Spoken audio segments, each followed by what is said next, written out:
الحمد لله رب العالمين والعاقبة للمتقين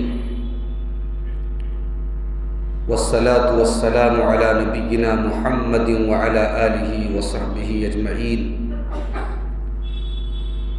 ومن تبعهم بإحسان إلى يوم الدين. أما بعد،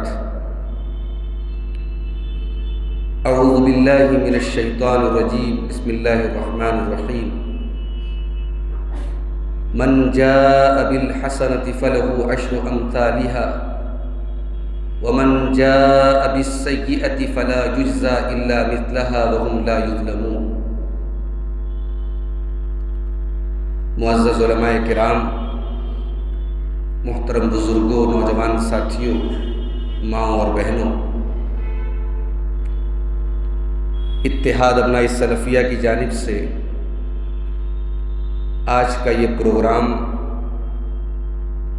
استقبال رمضان کے متعلق رکھا گیا،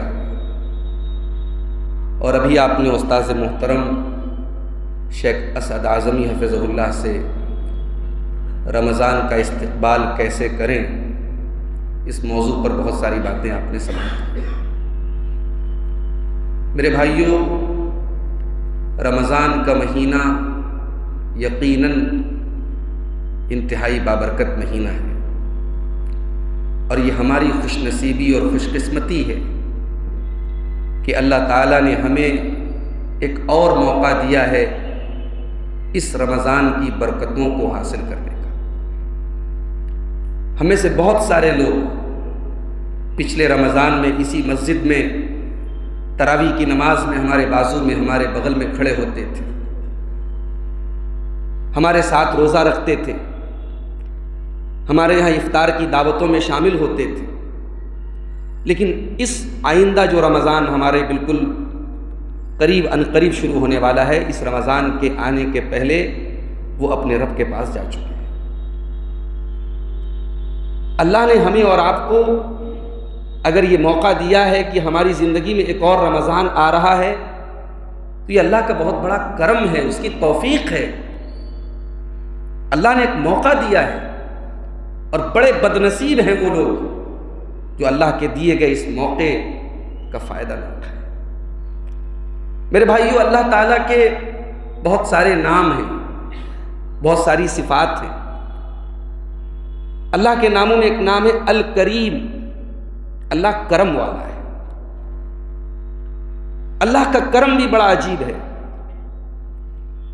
دنیا میں کوئی منصف ہے، کوئی انصاف کرنے والا ہے، جب وہ انصاف کرتا ہے تو ظاہر ہے کہ انصاف میں سزا اور جزا کا پہلو برابر ہوتا ہے. بھئی ایک انسان اگر کہتا ہے کہ میں انصاف کر رہا ہوں، تو جو جیسا جرم ہے ویسی سزا ہے، اور جیسا اچھا کام ہے ویسا انعام ہے. اللہ تبارک و تعالیٰ ایسا کریم ہے، اس کا کرم ایسا ہے کہ اس کے یہاں جزا اور سزا کے معاملے میں جب اللہ تعالیٰ سزا دیتا ہے تو جتنا گناہ ہوتا ہے اتنی ہی سزا دیتا ہے، اور جب اللہ ثواب دیتا ہے، اجر دیتا ہے، تو ہماری اوقات سے، ہماری حیثیت سے بہت بڑھ کے دیتا ہے. قرآن کریم میں اللہ تعالیٰ کی ایک صفت بیان کی گئی، ان ربنا لغفور شکور. ہمارا رب بہت معاف کرنے والا اور بہت قدردان ہے. وہ نیکیوں کی قدر کرتا ہے. بھئی ہم کیا اور ہماری نیکی کیا، لیکن ہماری ان چھوٹی چھوٹی نیکیوں پر وہ اللہ تعالیٰ کتنا بڑا اجر دیتا ہے. اسی رمضان کے مہینے میں ہم جانتے ہیں کہ اس کے آخری عشرے کی کوئی ایک رات ہے جسے ہم لیلۃ القدر کہتے ہیں، اور وہ رات خیر من الف شہر، 1000 مہینے سے بہتر ہے. ایک رات کی تلاوت، ایک رات کی دعا، ایک رات کی نماز، ایک رات کا اللہ کا ذکر، اس کا ثواب کتنا ہے؟ 1000 مہینے سے بہتر ہے. کتنا بہتر ہے اللہ جانتا ہے. 1000 مہینے کے برابر نہیں کہا گیا، خیر من الف شہر. یہ اللہ کا کرم ہے میرے بھائی.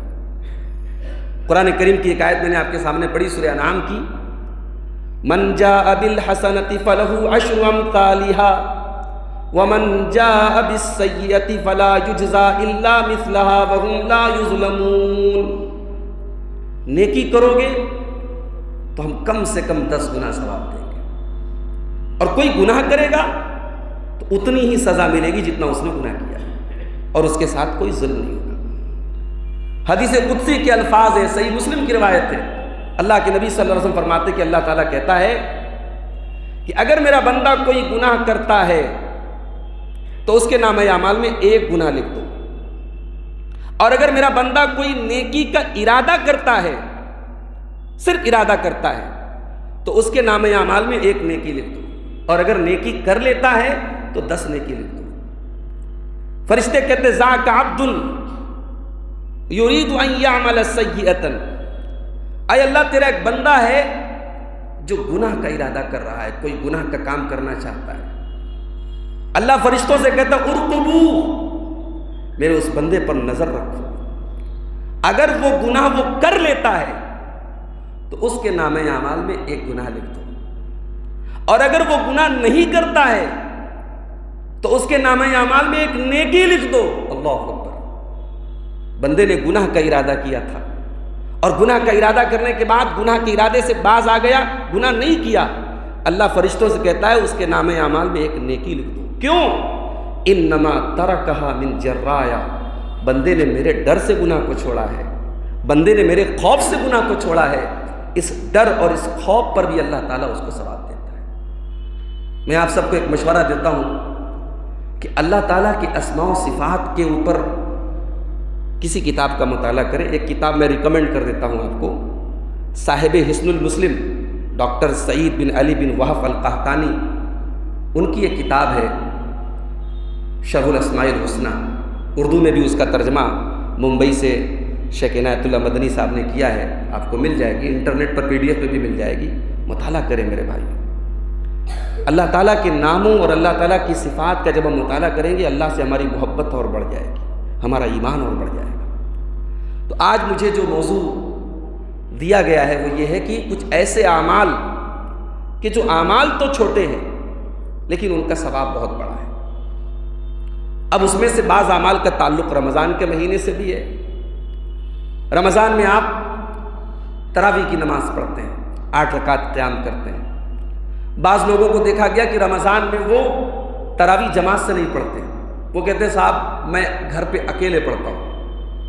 عام دنوں میں تو ٹھیک ہے، آپ قیام اللیل کی نماز، تہجد کی نماز آپ اکیلے پڑھتے ہیں، اچھی بات ہے۔ رمضان کا مسئلہ الگ ہے۔ اللہ کے رسول صلی اللہ علیہ وسلم کی صحیح حدیث ہے، من قام مع الامام حتی ینصرف کتب له قیام لیلۃ، رمضان کے مہینے میں جو امام کے ساتھ قیام کرتا ہے، تراویح پڑھتا ہے، یہاں تک کہ امام سلام پھیر دے، یعنی مکمل امام کے ساتھ نماز پڑھے، تو اس کو پوری رات قیام کرنے کا ثواب ملتا ہے۔ یہ کتنی بڑی بات ہے کہ آپ نے 1 گھنٹہ 1.5 گھنٹہ 1.25 گھنٹہ اپنے تراویح کی نماز پڑھی اور آپ کو پوری رات قیام کرنے کا ثواب مل رہا ہے، یا آپ اکیلے گھر پہ پڑھتے تو یہ ثواب نہیں ملتا۔ یہ رمضان کی برکت ہے میرے بھائی۔ رمضان میں ایک بڑی آسان سی نیکی ہے، افطار آپ کرتے ہی ہیں، کسی دوست کو، کسی رشتہ دار کو، کسی بھی عزیز کو آپ معمول بنا لیں۔ ایک تو ہمارے یہاں ہوتا ہے کہ صاحب ہم ایک دن دعوت دیتے ہیں تمام دوستوں کی، وہ تو ایک الگ چیز ہے۔ ڈیلی آپ جب افطار پر بیٹھے کسی نہ کسی ایک انسان کو شامل کر لیں۔ من فطر صائما، جس نے کسی روزے دار کو افطار کرایا، کان لہ مثل اجرہ، تو جتنا ثواب اس روزے دار کو ملا اتنا آپ کو بھی ملے گا۔ ولا ينقص من اجرہ شیء، اس کے ثواب میں کوئی کمی نہیں ہوگی۔ کوئی روزے دار کسی دوسرے کے یہاں افطار کرے تو یہ نہ سمجھے میرا ثواب کم ہو جائے گا، اس کو پورا ثواب ملے گا، لیکن آپ نے افطار کرایا تو آپ کو ڈبل ثواب ملے گا۔ اسی طریقے سے رمضان کے مہینے میں ایک بڑی آسان سی نیکی ہم کر سکتے ہیں کہ ہم اور آپ قرآن کریم کی تلاوت کثرت سے کریں۔ اور رمضان تو قرآن کا مہینہ ہی ہے۔ اللہ تعالیٰ نے جب قرآن میں رمضان کا ذکر کیا تو اس کی مناسبت یہی ذکر کی، شہر رمضان الذی انزل فیہ القرآن، رمضان کے مہینے میں قرآن اترا ہے۔ اور قرآن جیسی برکت والی کتاب آپ پڑھتے چلے جائیں اور ثواب حاصل کرتے چلے جائیں۔ من قرأ حرفا من کتاب اللہ، جس نے قرآن کا ایک حرف پڑھا اس کو 10 نیکیاں ملے گی۔ آپ نے الف لام میم پڑھا، آپ کو 30 نیکی ملے گی۔ تو قرآن پڑھتے چلے جائیں، اور جب قرآن پڑھیں تو ہمارے وہ بھائی جو قرآن کے اصول تجوید سے واقف نہیں ہیں، رمضان کا بڑا اچھا موقع ہے، کسی حافظ صاحب سے، کسی عالم صاحب سے جو قرآن کے اصول سے واقف ہوں تجوید کے، آپ قرآن کو ڈھنگ سے پڑھیں۔ اللہ کے رسول صلی اللہ علیہ وسلم فرماتے ہیں کہ قیامت کے دن قرآن پڑھنے والے سے کہا جائے گا اقرا ورتقی، اقرا ورتقی، قرآن پڑھتا چلا جا اور جنت کی سیڑھیاں چڑھتا چلا جا۔ وَرَتِّلْ كَمَا كُنْتَ تُرَتِّلُ فِي الدُّنْيَا، اور جیسے قرآن تو دنیا میں ترتیل کے ساتھ پڑھتا تھا، ٹھہر ٹھہر کر کے پڑھتا تھا، آج بھی تو ٹھہر ٹھہر کر کے پڑھ، اور جب تو رکے گا وہی تیری منزل ہوگی جنت میں۔ قرآن پڑھو میرے بھائی، اور قرآن پڑھنے کے ساتھ ساتھ کچھ وقت ایسا نکالیں آپ جو تدبر کا ہو قرآن کے اوپر۔ آپ کی زبان عربی نہیں ہے، قرآن کے الفاظ آپ اس کا معنی اور مطلب نہیں جانتے، لیکن اللہ کا شکر ہے علماء نے ترجمے لکھے ہیں، تفسیریں ہیں، کوئی ایک مستند تفسیر آپ لے لیں اور قرآن کی اس تفسیر کو آپ اپنے سامنے رکھیں، اور جتنا آپ کے لیے ممکن ہو آپ آدھا پارا، پاؤ پارا، ایک پارا، جو بھی ممکن ہو آپ رمضان میں ڈیلی قرآن کی تفسیر کا بھی مطالعہ کریں، تاکہ قرآن کے معنی سے بھی آپ قریب ہوں۔ قرآن کے اوپر غور کرنے سے ہمارے دل کے تالے کھلتے ہیں۔ اللہ نے قرآن میں فرمایا افلا یتدبرون القرآن ام علی قلوب اقفالها، کہ جو لوگ قرآن پر غور نہیں کرتے ان کے دلوں پہ تالے لگ جاتے ہیں۔ تو قرآن پر غور بھی کریں میرے پیارے بھائی۔ اب آئیے کچھ ہم کامن چیزیں بیان، یہ تو رمضان سے ریلیٹڈ ہو گئی، کامن چیزوں کی اگر ہم بات کریں، وہ چیزیں جو چھوٹی ہیں بظاہر دیکھنے میں لیکن ان کا ثواب بہت بڑا ہے، ایسی تو بہت ساری چیزیں ہیں، میں نے کچھ چیزوں کو یہاں پہ نوٹ کیا ہے، آئیے دیکھتے ہیں۔ ایک بڑی آسان سی چیز ہے کہ آپ وضو بنائیں، جب اچھے سے وضو بنائیں اور کوشش کریں جب بھی وضو بنائیں تو 2 رکعت آپ تحیۃ الوضو ضرور پڑھیں۔ حضرت عثمان غنی رضی اللہ تعالیٰ عنہ وضو کرتے ہیں اور بڑے اچھے سے وضو کرتے ہیں، اور کہتے ہیں کہ میں نے اللہ کے نبی صلی اللہ علیہ وسلم کو دیکھا کہ آپ نے اچھے سے وضو کیا، اور آپ نے فرمایا من توضا مثل وضوئی مثل ھذا الوضو، جس نے میرے اس وضو کی طرح وضو کیا اور پھر مسجد میں آ کے 2 رکعت نماز پڑھا اور پھر بیٹھا رہا مسجد میں، یعنی نماز کے انتظار میں بیٹھا رہا، غفر له ما تقدم من ذنبه، اس کے پچھلے تمام گناہ معاف ہو جائیں۔ میں مانتا ہوں کہ ہم بڑے بزی لوگ ہیں، ہمارے وقت بڑے قیمتی ہیں، مگر اللہ کی رحمت سے قیمتی تو نہیں ہے، اجر و ثواب سے بڑھ کے تو نہیں ہے۔ چلو عام دنوں میں نہ صحیح، رمضان میں تو موقع نکالو بھائی، ظہر کی اذان 12:30 بجے ہو رہی ہے، 12:45 بجے جماعت ہے، آپ گھڑی دیکھ کے 12:44 پہ مسجد میں آ رہے ہیں، یہ مناسب نہیں ہے میرے بھائی۔ 5 منٹ پہلے آ جائیں اور 2 رکعت نماز آپ پڑھ کے مسجد میں بیٹھے، اور جتنی دیر آپ بیٹھے رہیں گے، اللہ کے رسول فرماتے ہیں بندہ جتنی دیر نماز کے انتظار میں مسجد میں بیٹھا رہتا ہے اتنی دیر بھی اس کو نماز کا ثواب ملتا رہتا ہے۔ تو یہ کام ہم کریں، اس پر اللہ کے رسول کیا فرماتے ہیں؟ پچھلے تمام گناہ معاف ہو جائیں گے۔ حضرت بلال رضی اللہ تعالیٰ عنہ کو اللہ کے رسول نے معراج کی رات میں آپ نے دیکھا کہ ان کے قدموں کی آہٹ کی آواز آپ نے اپنے آگے محسوس کی جنت میں۔ تو آپ نے دنیا میں جب معراج کے سفر سے آپ لوٹے تو آپ نے حضرت بلال سے پوچھا کہ میں نے تمہارے قدموں کی آہٹ کو جنت میں محسوس کیا تھا، کیا وجہ تھی؟ تو حضرت بلال نے کہا کہ اللہ کے نبی میری ایک عادت ہے کہ جب بھی میرا وضو ٹوٹ جاتا ہے، پیشاب کیا، پاخانہ کیا، جب بھی حدث لاحق ہوا، وضو ٹوٹ گیا، میں وضو کرتا ہوں، اور جب بھی وضو کرتا ہوں میں 2 رکعت نماز پڑھتا ہوں۔ یہ کام بھی آپ کر سکتے ہیں، کوشش کریں رمضان کے مہینے میں، کوشش کریں کہ آپ ہر وقت باوضو رہیں۔ اب جیسے اکثر لوگ سوال کرتے ہیں کہ قرآن کریم کو پڑھنے کے لیے باوضو ہونا کیا شرط ہے؟ بہت سارے علماء کے نزدیک تو شرط ہے، چلو دلیل کے اعتبار سے زیادہ مضبوط بات یہ ہے کہ شرط نہیں ہے، لیکن افضل تو ہے، سارے علماء کا اتفاق ہے کہ افضل ہے۔ آپ باوضو رہیں گے، قرآن کو چھوئیں گے، قرآن کو پڑھیں گے، اس میں ثواب زیادہ ہے میرے بھائی، اور اس کی فضیلت کتنی بڑی ہے۔ حضرت بلال کو اللہ تعالیٰ نے یہ مقام دیا کہ جنت میں ان کے قدموں کی آہٹ کی آواز اللہ کے نبی نے محسوس کی۔ اور جب ہم وضو کرتے ہیں نا، اللہ کے رسول صلی اللہ علیہ وسلم فرماتے ہیں کہ جب بندہ اچھے طریقے سے وضو کرتا ہے، اچھے طریقے سے وضو کا مطلب کیا ہے؟ سنت کے مطابق آپ سیکھیں، آپ جانیں کہ وضو کا طریقہ کیا ہے، اچھے طریقے سے وضو کرنے کا مطلب نہیں کہ نل کھول دیا اور آدھا گھنٹہ وضو ہی کر رہے ہیں. بعض لوگوں کو نا وسوسہ ہوتا ہے, وہ 3 بار کے بجائے 15 بار ہاتھ دھو لیتے ہیں. تو آپ وسوسے کا شکار نہ ہو, آپ سنت کے مطابق آپ وضو کریں. اللہ کے رسول فرماتے ہیں جس نے اچھے طریقے سے وضو کیا خرجت خطاياه من جسده, اس کے بدن سے تمام گناہ نکل جاتے ہیں. حتی تخرج من تحت اظفاره, یہاں تک کہ اس کے ناخن سے بھی گناہ جھڑ جاتے ہیں. ایک بڑا آسان سا کام اور ہے, اذان ہو رہی ہے, اذان ہو رہی ہے اگر, تو آپ اذان کا جواب دیں, اور اذان کا جواب دینے کے بعد آپ درود شریف پڑھیں. اور درود شریف پڑھنے کے بعد وہ جو مشہور دعا ہے اللہم رب هذه الدعوة التامة والصلاة القائمة آت محمد الوسیلة والفضیلہ وابعثه مقاما محمودا الذی وعدتہ, یہ دعا پڑھیں. اس دعا میں ہم اللہ سے کیا مانگتے ہیں کہ اے اللہ تو اپنے نبی کو اس مقام وسیلہ تک پہنچا دے جس کا تو نے وعدہ کیا ہے. مقام وسیلہ کیا ہے؟ یہ جنت میں ایک خاص مقام ہے.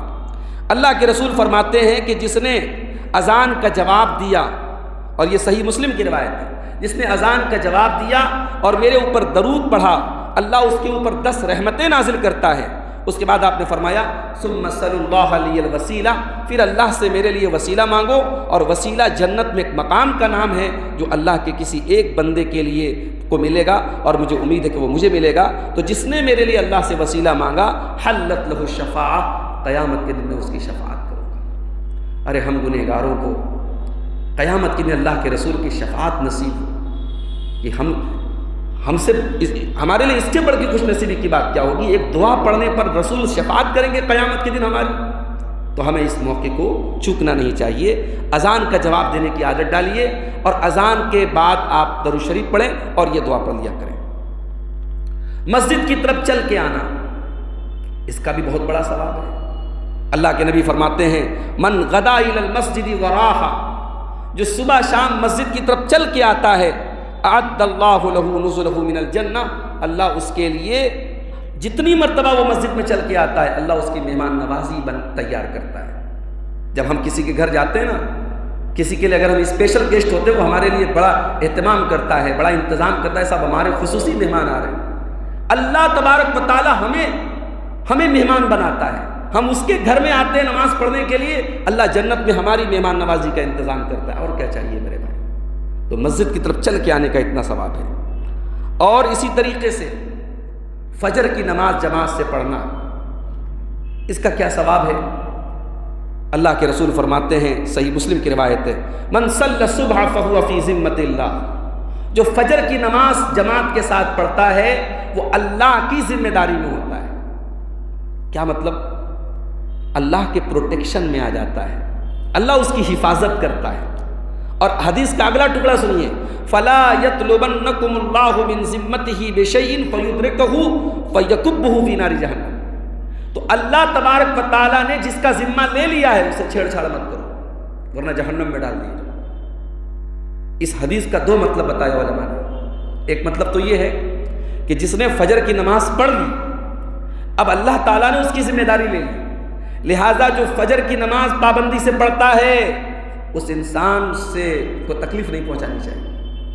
اور دوسرا مطلب اس حدیث کا علماء نے یہ لکھا ہے کہ فجر کی نماز جب ایک مسلمان, جب ہم ایمان کے دائرے میں آتے, جب ہم مسلمان ہوتے ہیں تو اللہ تعالیٰ کے ساتھ ہم جو ایگریمنٹ کرتے ہیں اس ایگریمنٹ میں فجر کی نماز بھی شامل ہے. تو جو فجر کی نماز پڑھتا ہے وہ اللہ کے ایگریمنٹ کو پورا کرتا ہے, اور جو فجر کی نماز نہیں پڑھتا ہے وہ اللہ کے ایگریمنٹ کو توڑتا ہے اور اپنے انجام کے لیے وہ تیار ہے. تو فجر کی نماز خصوصاً 5 ٹائم کی نماز پڑھنا ہے, لیکن چونکہ یہ وہ نماز ہے جو بڑی مشکل ہے اور جس کے لیے نیند کو قربان کرنا پڑتا ہے, جس کی اذان میں الگ سے ٹکڑا بڑھایا گیا الصلاۃ خیر من النوم, نماز نیند سے بہتر ہے. اور آج ہم لوگوں کا جو لائف اسٹائل ہو چکا ہے, اللہ کے نبی کے دور میں ایسا لائف اسٹائل نہیں تھا. عشاء کی نماز کے بعد اللہ کے نبی بات چیت نہیں کرتے تھے. اگر میں صاف یہ کہوں کہ اللہ کے رسول کے دور میں عشاء کے بعد دین کے پروگرام بھی نہیں ہوتے تھے تو غلط نہیں ہوگا. ہمارے یہاں تو بعض جگہوں پر رات بھر پروگرام ہوتے ہیں. تو لائف اسٹائل ہمارا چینج ہو گیا. 12 بجے کے پہلے تو کوئی بستر پہ جاتا ہی نہیں. تو اب جب لیٹ ہم سو رہے ہیں تو پھر صبح فجر میں اٹھنے میں مشکل ہوتی ہے. تو یہ مشکل ہم اگر برداشت کریں, اپنی نیند کو قربان کریں, ٹھیک ہے فجر پڑھ کے سو جائیں آپ, بعض لوگوں کے دماغ میں یہ بھی بیٹھا ہے کہ فجر کے بعد سونے سے برکت نہیں ہوتی ہے، یہ اس کی کوئی دلیل نہیں ہے۔ فجر کے بعد بھی اگر آپ سونا چاہیں تو سو سکتے ہیں، اگر آپ کو رات میں نیند پوری نہیں ہوئی ہے آپ فجر پڑھ کے سو جائیں، لیکن بہتر تو یہ ہے جو سنت کا طریقہ ہے کہ آپ عشاء کے بعد جلدی سو جائیں اور فجر کے بعد اٹھ کر کے آپ اپنے کام دھام میں لگ جائیں، وہ زیادہ بہتر ہے۔ لیکن اگر لائف اسٹائل جو عموماً ہمیں سماج کے حساب سے چلنا پڑتا ہے، سب کی دکانیں سب کی گدیاں 10 بجے کھلتی ہیں، ہم 6 بجے نہیں کھول سکتے، تو ہم سماج کے اگر حساب سے اپنی دکان اور اپنے کاروبار شروع کر رہے ہیں تو کوئی مسئلہ نہیں، آپ فجر پڑھ کے آ کے سو سکتے ہیں۔ تو فجر کی نماز میرے بھائیوں یہ انسان کو اللہ تعالیٰ کی ذمہ داری میں ڈالتی ہے۔ اسی طریقے سے فجر کی جو سنت ہے اس کی بڑی فضیلت ہے۔ اللہ کے رسول فرماتے ہیں رکعت الفجر خیر من الدنیا وما فیہا، فجر کی 2 رکعت نماز یعنی سنت نماز یہ دنیا کی تمام نعمتوں سے بہتر ہے، اس سے بڑی کوئی دولت نہیں۔ اللہ اکبر۔ اور یہ 2 رکعت جو سنت ہے یہ اللہ کے نبی فرماتے ہیں کہ مجھے بہت محبوب ہے، مجھے دنیا کی سب سے بڑی دولت میرے نزدیک فجر کی 2 رکعت سنت ہے۔ اسی لیے اللہ کے نبی صلی اللہ علیہ وسلم سفر میں بھی فجر کی سنت نہیں چھوڑتے تھے، اور یہی مسئلہ ہے کہ آپ سفر میں کوئی سنت نہیں پڑھیں گے لیکن آپ فجر کی سنت پڑھیں گے، فجر کی سنت نہیں چھوڑنا چاہیے۔ اسی طریقے سے چاشت کی نماز، یہ چاشت کی نماز کون سی ہوتی ہے؟ سورج کے نکلنے کے بعد جب سورج ایک نیزے کی بلندی پر بلند ہو جائے، یعنی آپ یہ مان لیں کہ سورج کے نکلنے کے 20-25 منٹ کے بعد، آدھا گھنٹے کے بعد کا جو ٹائم ہے وہاں سے چاشت کی نماز کا ٹائم شروع ہوتا ہے، اور کب تک رہتا ہے؟ ظہر کے وقت کے شروع ہونے کے پہلے رہتا ہے۔ اسی کو چاشت کی نماز بھی کہا جاتا ہے، اسی کو اشراق کی نماز بھی کہا جاتا ہے، اسی کو اوابین کی نماز بھی کہا جاتا ہے، اور یہ 2 رکعت بھی پڑھ سکتے ہیں، 4 رکعت بھی پڑھ سکتے ہیں۔ اس کی فضیلت کیا ہے آئیے دیکھتے ہیں۔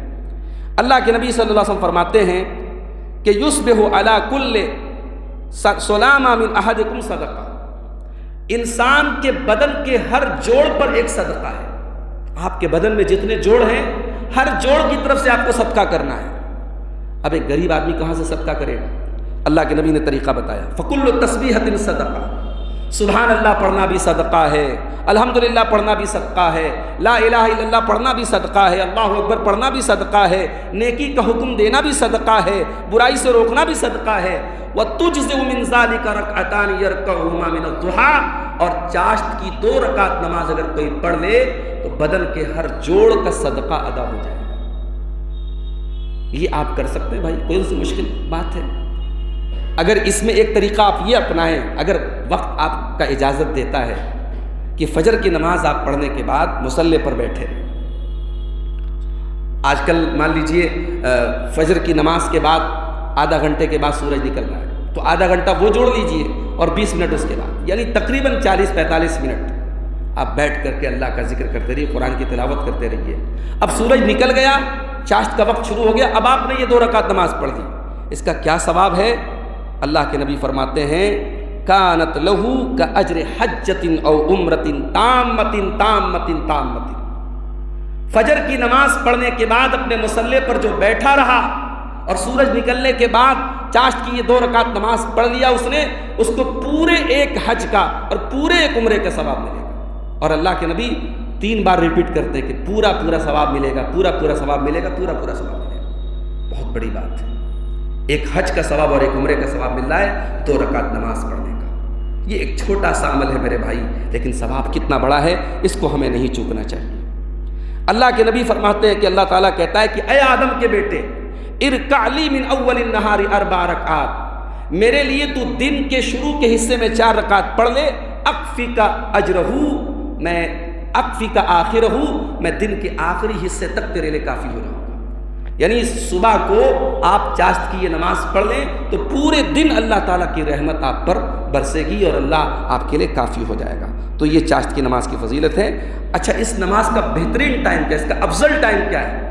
اللہ کے نبی فرماتے ہیں صلاۃ الاوابین حین ترمز الفصال، اوابین کی نماز کا بہترین وقت وہ ہے جب اونٹ کے بچے دھوپ سے پریشان ہونے لگے، اونٹ کے بچے دھوپ سے پریشان ہونے لگے۔ کون سا ٹائم ہے؟ علماء نے لکھا کہ سورج کے نکلنے سے لے کر اور ظہر کا جو ٹائم ہے اس ٹائم کو کیلکولیٹ کر لیں، اور اس کا جو مڈ ہے، اس کا جو بیچ کا حصہ ہے، مثال کے طور پر اگر 6 بجے سورج نکل رہا ہے اور 12 بجے ظہر کا وقت شروع ہو رہا ہے تو 6-12 گھنٹے ہو گئے. اب اس کا جو بیچ کا درمیانی حصہ یعنی 9 بجے یہ بہترین ٹائم ہے موابین کی یا چاشت کی یا اشراق کی نماز کا. اس کو اگر اول وقت میں ہم پڑھتے ہیں تو اس کو اشراق کی نماز کہتے ہیں اور اگر اس کو بعد کے کسی وقت میں پڑھتے ہیں تو اس کو چاشت کی نماز کہہ سکتے ہیں. یہ تینوں نام جو ہے ایک ہی نماز کے ہیں. اسی طریقے سے میرے بھائیوں بعض اذکار ہیں، بعض ذکر کے کلمات ہیں، چھوٹے چھوٹے کلمات ہیں، اس کا ثواب بہت بڑا ہے. لا الہ الا اللہ، اٹھتے بیٹھتے چلتے پھرتے لا الہ الا اللہ پڑھیں. افضل الذکر لا الہ الا اللہ. اللہ کے نبی فرماتے ہیں سب سے بہترین ذکر ہے لا الہ الا اللہ. اور علماء لکھتے ہیں کہ لا الہ الا اللہ ایک ایسا کلمہ ہے کہ اس کو آپ پڑھتے رہیں گے آپ کا ہونٹ نہیں ہلے گا. آپ پڑھ رہے ہیں کسی کو پتہ بھی نہیں چل رہا ہے. ریاکاری سے سب سے زیادہ دور ہے یہ ذکر. اس میں کوئی تسبیح ہلانے کی ضرورت نہیں ہے، کوئی کیلکولیٹر لے کے چلنے کی ضرورت نہیں ہے. آپ کی زبان اندر ہل رہی ہے، کسی کو پتہ بھی نہیں چل رہا ہے. لا الہ الا اللہ آپ کثرت سے پڑھیں. لا حول ولا قوت الا باللہ کنز من کنوز الجنہ. اللہ کے نبی فرماتے ہیں جنت کے خزانوں میں سے خزانہ ہے لا حول ولا قوت الا باللہ. اسی طریقے سے الحمدللہ، اس کے بارے میں اللہ کے نبی فرماتے تملأ المیزان، قیامت کے دن اللہ کے ترازو، اللہ کے جو عمل کا ترازو ہوگا وہ بھر جائے گا الحمدللہ سے. تو یہ چھوٹے چھوٹے کلمات ہیں، اس کا ثواب اتنا بڑا ہے. ایک مرتبہ اللہ کے رسول صلی اللہ علیہ وسلم آئے اور آپ کی زوجہ محترمہ ہم سب کی پیاری ماں حضرت جویریہ رضی اللہ تعالیٰ عنہ چاشت کی نماز پڑھ رہی تھی. فجر کی نماز پڑھ کے بیٹھی تھی مصلی پر، بڑی دیر تک وہ اللہ کا ذکر کر رہی تھی اور نماز پڑھ رہی تھی. اللہ کے نبی نے فرمایا کہ اے جویریہ، میں تجھ سے ملنے کے بعد فجر کی نماز تم نے پڑھی، میں نے بھی پڑھی اور میں چلا گیا اور میں نے 4 ایسے کلمات کہے کہ تیری پوری عبادت کے ساتھ اگر اس کو کمپیئر کیا جائے لوزنتہن، تو یہ 4 کلمات بھاری پڑ جائیں گے. یہ کون سے 4 کلمات ہیں؟ سبحان اللہ وبحمدہ عدد خلقہ ورضا نفسہ وزنۃ عرشہ ومداد کلماتہ. یہ 4 کلمات اگر کوئی پڑھ لے تو گھنٹوں بیٹھ کر کے عبادت کرنے کا جو ثواب ہے، ایک مرتبہ آپ نے جو ہے اس کو پڑھ لیا تو 3 مرتبہ آپ نے پڑھ لیا تو یہ ثواب مل جائے گا. سبحان اللہ وبحمدہ عدد خلقہ ورضا نفسہ وزنۃ عرشہ ومداد کلماتہ. اب آ جائیے مسجد میں ہم آ گئے، نماز ہو رہی ہے. نماز میں چھوٹے چھوٹے عمل پر بڑا بڑا ثواب ہے. امام جہری نماز ہو رہی ہے، مغرب کی ہو رہی ہے، عشاء کی ہو رہی ہے. امام نے کہا غیر المغضوب علیہم ولا الضالین، آپ نے کہا آمین. امام کے ساتھ آپ نے کہا آمین. یہ آمین کہنا ہمارے لیے تو بھائی ایک سنت ہے نہیں، بہت بڑا کام ہے. من وافق تأمینہ تأمین الملائکہ، جب ہم آمین کہتے ہیں فرشتے بھی آمین کہتے ہیں اس مسجد میں، اس نماز میں، اور جس کی آمین فرشتوں کی آمین سے مل گئی غفر لہ ما تقدم من ذنبہ، اس کے پچھلے تمام گناہ معاف ہو جائیں گے. رکوع سے آپ اٹھے، امام نے کہا سمیع اللہ لمن حمدہ، آپ نے کہا ربنا ولک الحمد حمدا کثیرا طیبا مبارکا فیہ. اتنا جملہ آپ نے کہا. اللہ کے رسول فرماتے ہیں کہ اتنی بڑی یہ نیکی ہے. ایک صحابی نے جب یہ کہا تو اللہ کے رسول نے فرمایا کہ میں نے 30 سے زیادہ فرشتوں کو دیکھا کہ وہ آپس میں جھپٹ رہے ہیں کہ کون اس کا ثواب پہلے لکھے گا. یہ آپ نے چھوٹا سا ذکر پڑھا، چھوٹی سی دعا پڑھی اور 30 سے زیادہ فرشتے اس کا ثواب لکھنے کے لیے تیار ہیں. نماز ختم ہو گئی. نماز کے بعد آپ نے اذکار پڑھے. اس میں ایک چیز ہے آیت الکرسی آپ پڑھتے ہیں. اللہ کے رسول فرماتے ہیں من قرأ آیت الکرسی عقب کل صلاۃ، ہر نماز کے بعد جس نے آیت الکرسی پڑھنے کو اپنا معمول بنا لیا، لم یمنعہ من دخول الجنۃ الا الموت، تو جنت میں جانے سے اس کو کوئی چیز نہیں روک سکتی سوائے موت کے. مرتے ہی وہ انشاءاللہ جنت میں جائے گا. تو یہ ہے آیت الکرسی کی فضیلت. اسی طریقے سے میرے بھائیوں سورہ اخلاص قرآن کریم کی سب سے چھوٹی سورتوں میں سے ایک سورت، قل هو اللہ احد. یہ جو سورت ہے اللہ کے رسول فرماتے تعدل ثلث القرآن، یہ 1/3 قرآن کے برابر ہے. 1/3 قرآن کے برابر ہے. کیا مطلب؟ علماء لکھتے ہیں کہ 2 مطلب ہے اس کا. قرآن کریم کے جو ٹاپکس ہیں، قرآن کریم کا جو سبجیکٹ ہے، اس کو اگر ہم 3 حصوں میں ڈیوائڈ کریں تو ایک حصہ ہو جائے گا توحید، اور سورہ اخلاص پوری توحید سے بھری ہے. اور دوسرا مطلب یہ ہے کہ سورہ اخلاص کو پڑھنے کا ثواب 1/3 قرآن کے برابر ہے. ایک صحابی تو ہر نماز کی ہر رکعت میں اس کو پڑھتے تھے، اور ان کے پیچھے جو مقتدی لوگ تھے اپنے محلے میں وہ نماز پڑھاتے تھے. اور ہر رکعت میں اس کو پڑھتے تھے، تو ان کے مقتدیوں نے شکایت کی اللہ کے رسول سے، تو اللہ کے رسول صلی اللہ علیہ وسلم نے پوچھا کہ تم کیوں پڑھتے ہو اس کو، ہر رکعت میں کیوں پڑھتے ہو؟ تو صحابی نے جواب دیا انی احبھا، اے اللہ کے نبی مجھے اس سورت سے محبت ہے، لأنہا صفت الرحمن، اس سورہ اخلاص کے اندر رحمان کی صفت بیان کی گئی ہے اور مجھے اس سے محبت ہے۔ اللہ کے نبی نے فرمایا حبک ایہا ادخلک الجنہ، اس سورت کی محبت تجھے جنت میں لے کے جائے گی۔ سورہ اخلاص آپ پڑھا کریں میرے بھائیو، کثرت سے پڑھا کریں، یہ اس سورت سے محبت آپ کو جنت میں لے کے جا سکتی ہے۔ اسی طریقے سے ایک بڑا آسان کام ہے، آپ کا کوئی مسلمان بھائی بیمار ہو جائے، آپ عیادت کر لیں۔ اب تو ہمارے یہاں سوشل میڈیا کا دور ہے، فلاں کے بیمار ہونے کی خبر آئی، ہم نے دعا کر دی لا باس طہور انشاءاللہ، ٹائم نہیں ہمارے پاس۔ بھائی یہ تو عام لوگوں کی، یا کوئی استاذ ہے یا کوئی اہل علم میں سے کسی کی بات، ہمارا کوئی رشتہ دار ہے، ہمارا کوئی اپنا ہے، ہم مدن پورہ میں رہتے ہیں، مان لو وہ رام نگر میں رہتا ہے، وہ ملکی پور میں رہتا ہے، وہ بجٹیا میں رہتا ہے، ہمارے پاس 5 منٹ 10 منٹ کا ٹائم نہیں کہ ہم جا کے اس کی عیادت کر لیں۔ مریض کی عیادت، اپنے مسلمان بھائی کی مریض کی عیادت، یہ کتنا بڑا کام ہے۔ اللہ کے رسول صلی اللہ علیہ وسلم فرماتے ہیں جب کوئی مسلمان اپنے مسلمان بھائی کی عیادت کرتا ہے لم یزل فی خرفۃ الجنہ، اتنی دیر وہ جنت کی کیاری میں رہتا ہے، جنت کے پھلوں کو چن رہا ہے، جنت کے پھل توڑ رہا ہے۔ اگر ہمارے کسی مریض کے پاس 10 منٹ بیٹھنے سے جنت کے پھل ہمیں مل رہے ہیں اور جنت کی کیاری ہمیں مل رہی ہے، تو میرے بھائی یہ کوئی بد نصیب ہی ہوگا جو اس ثواب سے اپنے آپ کو محروم کرے۔ تو ہم کوشش کریں کہ ہم اس عمل سے جو ہے اپنے آپ کو جوڑیں۔ مسجد کی تعمیر، یا تو کوئی مستقل کوئی مسجد بن رہی ہے، آپ نے تعمیر میں حصہ لے لیا۔ اکثر مسجدوں میں رمضان میں مرمت کا کام چلتا ہے، رنگائی پتائی کا کام چلتا ہے، یا کوئی بھی فنیشنگ سے ریلیٹڈ کام چلتا ہے، آپ اس میں شرکت کر لیں۔ من بنا للہ مسجدا بنا اللہ لہ بیتا فی الجنہ، جس نے اللہ کے لیے کسی ایک مسجد کی تعمیر کی، اللہ تبارک و تعالیٰ جنت میں اس کے لیے گھر تعمیر کرے گا۔ کسی یتیم کی کفالت، کوئی یتیم بچہ ہے آپ کے خاندان میں، آپ کے ریلیٹیوز میں، آپ کے جان پہچان میں، یا کوئی انجان بھی ہے، اس یتیم بچے کی پرورش آپ اپنے ذمہ لے لیں۔ کسی اچھے اسکول میں مدرسے میں ایڈمیشن کر دیں، اس کی سال بھر کی فیس اپنے ذمہ لے لیں۔ اور یہ کام کرنے والے کرتے ہیں۔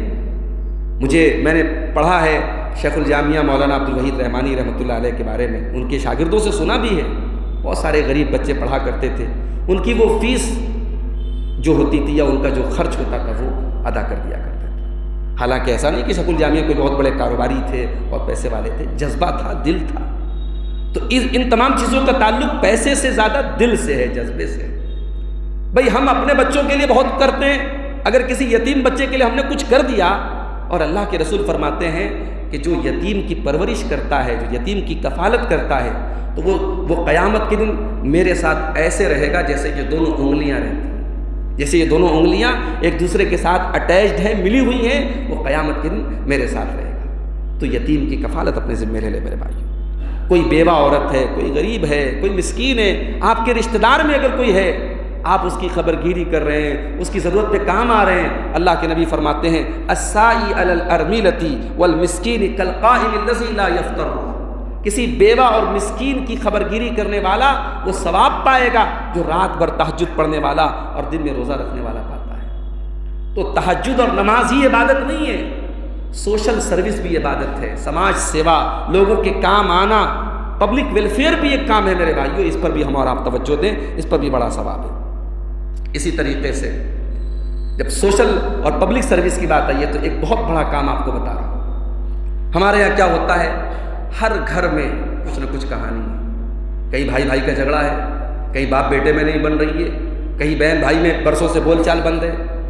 ہمارے سماج کی اکثریت کا حال یہ ہے کہ ہم کسی کے بارے میں جب یہ سنتے کہ بھئی اس کے گھر میں باپ بیٹے میں نہیں بن رہی ہے، تو ہمارا عموماً اللہ رحم کرے ہمارا حال کیا ہے کہ ہم مزہ لیتے ہیں، ہم مزہ لیتے ہیں، ہم طنز کرتے ہیں کہ صاحب ارے اس کے گھر میں تو ایسا ہو رہا ہے۔ ہم نے کبھی پہل کی، ہم نے کبھی کوشش کی کہ اس کے گھر کے جھگڑے کو ہم ختم کر دیں، باپ بیٹے کے دل کو ملا دیں؟ ٹھیک ہے، کبھی بیٹے کی کوئی بات باپ کو بری لگ گئی، کبھی باپ کا کوئی جملہ بیٹے نے دل پہ لے لیا، بیٹا باپ سے بگڑ گیا، تو بھائی میل ملاپ کرا دو، صلح کرا دو۔ یہ جو صلح کرانا ہے، یہ جو ملاپ کرانا ہے، اس کا کتنا بڑا ثواب ہے۔ اللہ کے نبی فرماتے ہیں، حضرت ابو دردہ حدیث کے راوی ہیں، ابو داؤد کی صحیح روایت ہے، آپ نے فرمایا کہ کیا میں تم کو ایسا عمل نہ بتا دوں جو نماز سے افضل ہے، جو روزے سے افضل ہے، جو صدقہ سے افضل ہے؟ صحابہ نے کہا ضرور بتائیے اللہ کے نبی۔ آپ نے فرمایا اصلاح ذات البین، آپس میں صلح کرا دینا، اور اس کا اپوزٹ وہ فساد ذات البین الحالقہ، اور آپس میں پھوٹ ڈالنا اور فساد پیدا کرنا، یہ انسان کی نیکیوں کو مٹا دیتا ہے، انسان کی نیکیوں کو برباد کر دیتا ہے۔ تو میرے بھائیو، یہ کام بھی کچھ لوگ ایسے سماج میں ہوں جن کے اوپر لوگ بھروسہ کرتے ہوں، جو کسی کا پکشپات نہ کرتے ہوں، طرفداری نہ کرتے ہوں، اور وہ گھروں میں خاندانوں میں جا کر کے جھگڑے مٹا دیں، یہ بھی بہت بڑا کام ہے، اس پر بھی بہت بڑا ثواب ہے۔ اسی طریقے سے اللہ کے نبی کے اوپر درود پڑھنا، اللہ کے نبی کے اوپر درود پڑھنا ہمارے یہاں، معاف کیجئے گا، ایک ہمارے بریلوی بھائی ہیں، ان کے یہاں درود کے سلسلے میں انتہا آ گئی، ان کے یہاں فرضی درود کے بہت سارے الفاظ آ گئے، درود تاج، درود لکھی، اور درود فلاں اور درود فلاں، تو وہ تو غلط ہے، ان کے یہاں درود کے بہت سارے الفاظ غلط ہیں، درود کے انہوں نے وقت مقرر کیے وہ غلط ہے، مگر کیا اپنے آپ میں درود پڑھنا غلط ہے؟ ہم اہل حدیثوں کیا معاف کیجئے گا اس معاملے میں لاپرواہی آئی۔ اللہ کے نبی کے اوپر درود پڑھنا بڑی بہترین نیکیوں میں سے ایک نیکی ہے۔ اٹھتے بیٹھتے آپ صلی اللہ علیہ وسلم پڑھا کریں، اٹھتے بیٹھتے آپ اللہم صلی علی محمد وعلی آل محمد پڑھا کریں۔ یہ درود پڑھنا یہ کوئی معمولی نیکی نہیں ہے میرے پیارے بھائی۔ اللہ کے پیارے نبی صلی اللہ علیہ وسلم نے ابی بن کعب سے کہا تھا کہ اے ابی بن کعب، اگر تم اپنے دعا میں اور اپنے وظیفے میں کثرت سے اگر تم درود پڑھو گے، اذن تکفی ہمک ویغفر لک ذنبک، تو اے ابی بن کعب تیرے سارے غم دور ہو جائیں گے اور تیرے گناہ اللہ تعالیٰ معاف کر دے گا، ہماری ٹینشن دور ہو جائے گی، ہمارے غم دور ہو جائیں گے، ہم اپنی زندگی میں برکتیں محسوس کریں گے اگر ہم درود شریف پڑھنے کو اپنی زندگی کا معمول بنا لیں۔ اسی طریقے سے میرے بھائیوں، گھر سے جب نکلنے لگے، بسم اللہ توکلت علی اللہ لا حول ولا قوت الا باللہ، اتنا پڑھ لیں، بس چند سیکنڈ لگے ہم کو پڑھنے میں، لیکن یہ پڑھ کے جب آپ نکلے، اللہ کے نبی فرماتے ہیں کہ جب بندہ یہ پڑھتا ہے تو فرشتے کہتے وقیتا وکفیتا، تو نے ایسی دعا پڑھ لی کہ اب اللہ تیرے لیے کافی ہو گیا، اب اللہ تجھے بچائے گا ہر مصیبت سے، ہر شر سے، اور شیطان دور بھاگتا ہے کہ یہ تو بہت بڑا ذکر اور بہت بڑی دعا پڑھ کے نکلا ہے۔ اسی طریقے سے صبح شام کم سے کم 3 مرتبہ اللہ تعالیٰ سے جنت کا سوال کریں، جنت کا سوال کریں، اللہ سے دعا کرے کہ اللہ مجھے جنت میں داخل کر دے، اللہ میں تیری جنت کا طلبگار ہوں۔ اچھا، دنیا میں کیا ہوتا ہے، جب ہم کسی سے کوئی چیز بار بار مانگتے ہیں تو وہ ناراض ہو جاتا ہے، یار تم میرے پاس چلے آتے ہو، لیکن اللہ کا معاملہ عجیب ہے، اللہ مانگنے والوں سے خوش ہوتا ہے اور نہ مانگنے والوں سے ناراض ہوتا ہے۔ عربی کا ایک شاعر کہتا ہے اللہ یغضب حین ترکت سؤالہ وبنی آدم حین یسأل یغضب، کہ اللہ سے نہ مانگو تو اللہ ناراض ہوتا ہے، اور آدم کے بیٹے سے مانگو تو آدم کا بیٹا ناراض ہو جاتا ہے۔ تو اللہ سے دعا کیا کرو میرے بھائی کثرت سے، اور جب دعا کیا کرو تو دعا میں کوشش کرو کہ 3 بار اللہ سے جنت کا سوال کرو، اپنے الفاظ میں کہہ لو نا، اگر دعا کے الفاظ نہیں آتے اپنے الفاظ میں کہہ لو، اور اگر الفاظ پڑھ سکتے تو پڑھ دو، اللہم انی اسألک الجنہ، اللہم انی اسألک الجنہ، اللہم انی اسألک الجنہ، اے اللہ میں تجھ سے جنت مانگتا ہوں، اللہم انی اعوذ بک من النار، اے اللہ میں تیری پناہ چاہتا ہوں جہنم کی آگ سے۔ 3 مرتبہ جہنم سے پناہ مانگ لو، 3 مرتبہ جنت سے جنت مانگ لو۔ اللہ کے نبی فرماتے ہیں جب بندہ 3 مرتبہ جنت مانگتا ہے ادخلہ الجنہ، اللہ اس کو جنت میں داخل کرے گا، اور جو 3 مرتبہ جہنم سے پناہ مانگتا ہے اللہ اس کو جہنم سے پناہ دے گا۔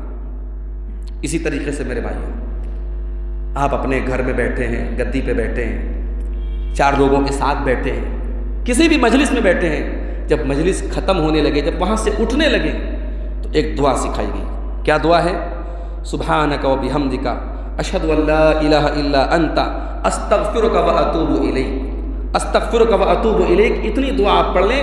اللہ کے نبی فرماتے ہیں کہ اگر اس مجلس میں آپ سے کچھ خطائیں ہوئی ہیں، کچھ آپ سے گناہ ہوئے ہیں، اللہ تبارک و تعالیٰ اس مجلس کے تمام گناہوں کو معاف کر دے گا۔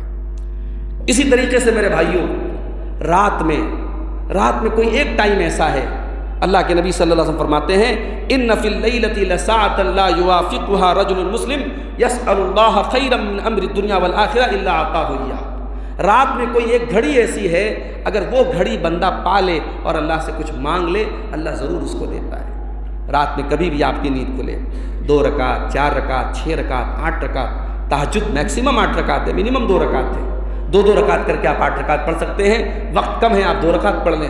ضروری نہیں ہے کہ آپ ارادہ کر کے تہجد کے لیے اٹھیں، آپ نے عشاء کی نماز پڑھ لی، آپ نے وتر بھی پڑھ لی، ارادہ نہیں تھا آپ کا تہجد پڑھنے کا، رات میں اچانک آپ کی نیند کھل گئی 2 بجے 3 بجے، اٹھ کر کے آپ پڑھ لیں 2 رکعت 4 رکعت 8 رکعت تک پڑھ لیں آپ۔ یہ جو رات کی عبادت ہے، اور پھر رات میں آپ نے اللہ سے کوئی سوال کر لیا اور وہ گھڑی آپ کو مل گئی، اللہ کے نبی فرماتے ہیں کہ وہ قبولیت کی گھڑی ہے، وہ ایسا وقت ہے اللہ تعالیٰ آسمان دنیا پر نازل ہوتا ہے اور بندوں سے کہتا ہے کہ مجھ سے مانگو میں تمہیں دوں گا، مجھ سے مغفرت طلب کرو میں تمہاری مغفرت کروں گا۔ تو رات کے اس وقت کو خاص طور سے رمضان میں کوشش کریں کہ رات کا وہ وقت جو ہے ہم اس کو حاصل کرنے کی کوشش کریں۔ اسی طریقے سے میرے بھائیوں آخری 2 چیزیں بیان کر کے بات ختم کر رہا ہوں۔ یہ فطروں کا دور ہے، برائی کا دور ہے۔ ابھی ایک ویڈیو آیا کہ خانہ کعبہ سے چند فٹ کی دوری پر کوئی شخص بیٹھ کر کے موبائل پر گیم کھیل رہا ہے، جسے اللہ توفیق نہ دینا چاہے وہ حرم میں اور خانہ کعبہ کے پاس بیٹھ کر کے بھی موبائل میں گیم کھیلتا ہے میرے بھائی، اور جسے اللہ توفیق دیتا ہے وہ اپنے گھر میں اپنی مسجد میں بیٹھ کر کے بھی اللہ کو یاد کرتا ہے۔ تو اس فتنے کے دور میں، اس برائی کے دور میں جتنی ممکن ہو نیکی کے کام کرنا، اور کسی نیکی کو حقیر مت سمجھو، لا تحقرن من المعروف شیئا، اللہ کے نبی فرماتے خبردار کسی نیکی کو حقیر مت سمجھو، جتنا نیکی کا موقع ملے نیکی کر لو میرے بھائیوں، اس لیے کہ فتنوں کے دور میں آپ نیکی کر رہے ہیں، اور اللہ کے نبی فرماتے ہیں العبادۃ فی الحرج کہجرۃ الیہ، فتنوں کے دور میں جب کوئی عبادت کرتا ہے تو اس کو وہ ثواب ملے گا جو میرے پاس ہجرت کا ثواب ہے۔ کوئی اپنا شہر چھوڑ کر کے مدینہ ہجرت کرنے چلا جائے اس کو جو ثواب ملے گا فتنوں کے دور میں عبادت کرنے کا، اس کرنے والے کو وہ ثواب ملتا ہے۔ اسی طریقے سے میرے بھائیوں آخری چیز یہ ہے کہ آپ کوشش یہ کریں کہ آپ کی ذات کے ذریعے لوگوں کو اچھائی اور بھلائی معلوم ہو جائے۔ کوئی بھی بھلائی کی بات اگر آپ کو معلوم ہے آپ اس کو لوگوں کو بتایا کریں، آپ کے بتانے سے، آپ کے کہنے سے، آپ کا کوئی بھائی نماز نہیں پڑھتا، آپ اس کو نماز کے لیے کہہ دیں، 4 بار آپ کہیں گے شاید 1 بار اس کو شرم آ جائے، چلا ہے وہ آپ کے کہنے سے اگر وہ نماز شروع کر دے، آپ کے کہنے سے کوئی برائی چھوڑ دے، جب تک اس برائی کو وہ چھوڑے رہے گا اور جب تک وہ کام کرتا رہے گا کنٹینیو آپ کو ثواب ملتا رہے گا۔ اللہ کے نبی فرماتے ہیں، صحیح مسلم کی روایت ہے، من دعا الی ھدی، جس نے کسی کو اچھے کام کی دعوت دی، کان لہ من الاجور من الاجر مثل اجور من تبعہ، تو جتنے لوگ اس کو فالو کریں گے سب کا ثواب اس کو ملتا رہے گا۔ کوئی اچھی بات ہے اپنے واٹس ایپ کے اسٹیٹس پہ ڈال دیں، اپنے واٹس ایپ کے گروپ میں ڈال دیں، فیس بک پہ ڈال دیں، لیکن ہاں یہ شیور کر لیں، اس بات کا یقین کر لیں کہ بات صحیح ہے، بات اوتھینٹک ہے، بات معتبر ہے، ریفرنس صحیح ہے، قرآن کی کوئی آیت ہے، کوئی حدیث ہے، کوئی مسئلہ مسائل ہے، اس کو آپ شیئر کریں۔ ہمارے یہاں فضول چیزیں لوگ بہت شیئر کرتے ہیں، کوئی ویڈیو اچھا لگا بس شیئر کر رہے ہیں، اب یہ بھی پتہ نہیں جس کا ویڈیو شیئر کر رہے ہیں وہ آدمی کیسا ہے، اور پھر وہ ویڈیوز، آج تو بھائی یہ آرٹیفیشیل انٹیلیجنس کا دور ہے، یہ تو اے آئی کا دور ہے، اس دور میں تو دھڑ کسی کا اور ویڈیو کسی کا بنایا جا سکتا ہے، فرضی ویڈیوز کی بھرمار ہے، تو آج کے دور میں بہت ہوشیار رہنے کی ضرورت ہے۔ جب تک آپ کنفرم نہ ہو جائیں کہ ہاں یہ بات صحیح ہے اور یہ معتبر علماء کی بات ہے اور کسی نے اس کی جو ہے توثیق کی ہے، اس بات کو آپ آگے بڑھائیں، انشاءاللہ جہاں جہاں وہ بات پہنچے گی آپ کو اس کا ثواب انشاءاللہ ملتا رہے گا۔ اللہ تعالیٰ سے دعا ہے رب العالمین ان اعمال کو ہم سب کو انجام دینے کی توفیق عطا فرمائے، آنے والے رمضان کو اللہ تعالیٰ ہم سب کے حق میں برکتوں والا بنا دے۔ رب العالمین ہمارے مال کے لیے، ہماری صحت کے لیے، ہمارے اہل و عیال کے لیے، ہمارے کاروبار کے لیے، ہمارے ملک کے لیے اور ہم سب کے لیے رمضان کو برکتوں والا مہینہ بنا دے۔ اللہ ہمارے آنے والے رمضان کو ہماری زندگی کا بہترین رمضان بنا دے۔ جن نیکی کے کاموں سے اب تک ہم چوکے رہے، جن سے پیچھے رہے، جس میں حصہ نہیں لے سکے، اللہ ہمیں توفیق دے کہ اس آنے والے رمضان میں ان کاموں میں ہم حصہ لیں۔ اللہ تعالیٰ جن برائیوں میں پچھلے رمضان میں ہم مبتلا تھے، جو کوتاہیاں ہم سے ہو گئیں، اب آئندہ رمضان میں اللہ ان کوتاہیوں سے ہم سب کو بچنے کی توفیق عطا فرمائے۔ اقول قولی ھذا واستغفر اللہ لی ولکم ولسائر المسلمین، والسلام علیکم ورحمۃ اللہ وبرکاتہ۔